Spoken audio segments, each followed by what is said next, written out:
Well, with Valentine's Day approaching, it seems like an appropriate time to talk about one of the most popular pairings, that being champagne or sparkling wine.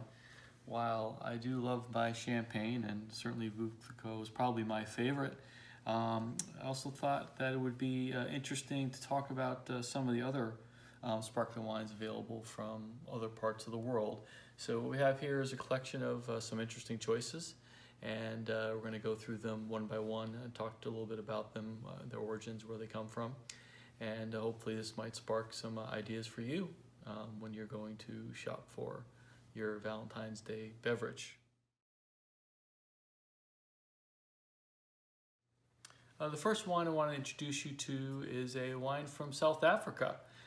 This is from Simonsig Winery, and the founder, Simonsig, Frans Malan, was the inventor of the Méthode Cap Classique in South Africa, and this is his famous Kaapse Vonkel Brut.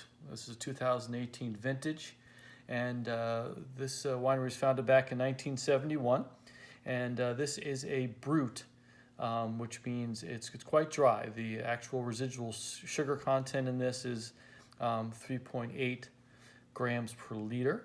That puts it right squarely in sort of the dry range.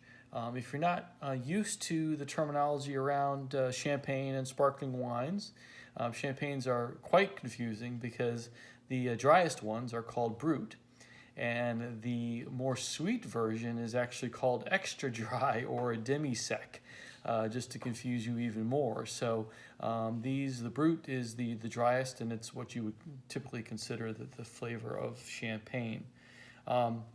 This particular wine, I think, is really, really good with oysters, which is a part of our Valentine's Day menu that we're posting for you. And this particular wine is one of the nice things about sparkling wines is that they don't have to meet the production standards of champagne. Champagne's got a particular way in which it has to be made. It's actually it's fermented in the bottle. Whereas with sparkling wines, often other things are done to them. So this particular wine is a mix of several grapes.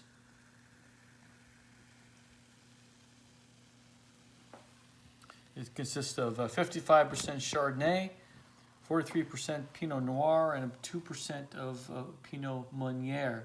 If you taste it,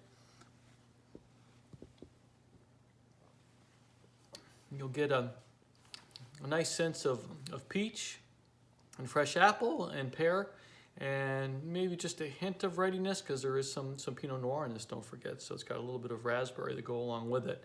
So very nice, refreshing flavor. Different than champagne, I would say, because of the red grapes in it. This particular wine is also made differently. So they hand pick the grapes and crush them and let them sit for 2 days. To let it settle, and then the wine is put in a fermented stainless steel tank to ferment. But they also take some portion of the Chardonnay grapes out and put them into French oak barrels, and then add that wine back to the champagne to give it a little bit more distinctive flavor. So good example of a sparkling wine from another part of the world. It's not champagne, and certainly worthy of your Valentine's Day meal.